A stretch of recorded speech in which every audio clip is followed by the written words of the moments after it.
Depuis un an, Madame la Ministre, nos concitoyens assistent médusés à la dégradation des relations que vous nouez avec votre Premier ministre. Il y a un an, vous étiez au premier rang des frondeurs au Congrès de La Rochelle. Depuis, vous avez, à mots à peine couverts, contesté le projet de loi Macron. Vous avez critiqué le projet de loi renseignement. Mais la semaine dernière et ce week-end, vous avez franchi, Madame la Ministre, une étape supplémentaire dans la provocation à l'égard du Premier ministre. Vous n'avez pas hésité à lancer un ultimatum à votre Premier ministre pour le contraindre de présenter le projet de loi sur la délinquance des mineurs que vous portez et que vous voulez porter. J'ai envie de vous demander jusqu'où irez-vous? Où vous voulez aller? Que cherchez-vous? Est-ce que finalement, derrière ces provocations, derrière cet ultimatum inédit sous la Ve République, ne se cache pas un marchandage politicien?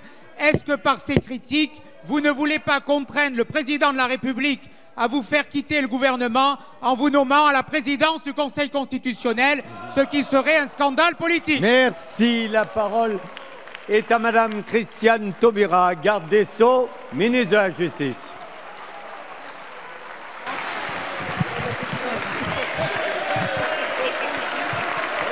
Merci beaucoup. Merci beaucoup. Allez, on écoute la réponse. Merci.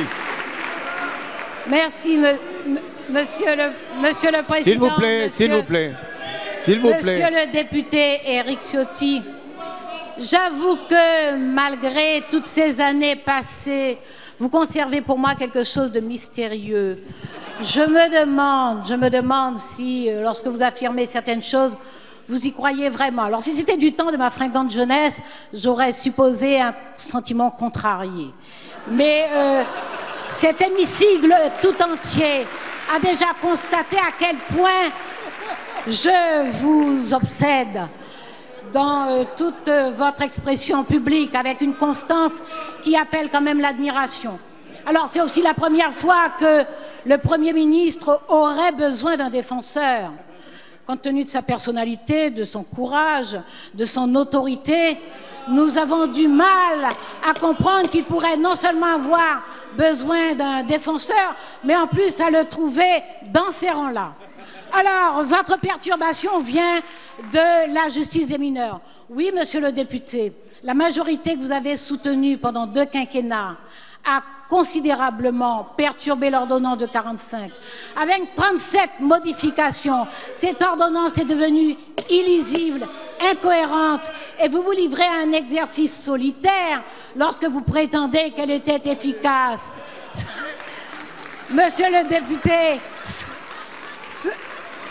ce sujet extrêmement important, et tous ceux qui sont concernés le disent clairement, que ce soit les magistrats et les professionnels de l'enfance, que ce soit les élus locaux qui plaident pour un terme à cette incohérence et cette illisibilité, que ce soit, bien entendu, les victimes qui en ont assez d'attendre des procès trop tardifs.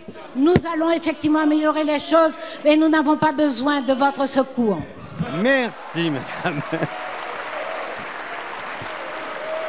Merci.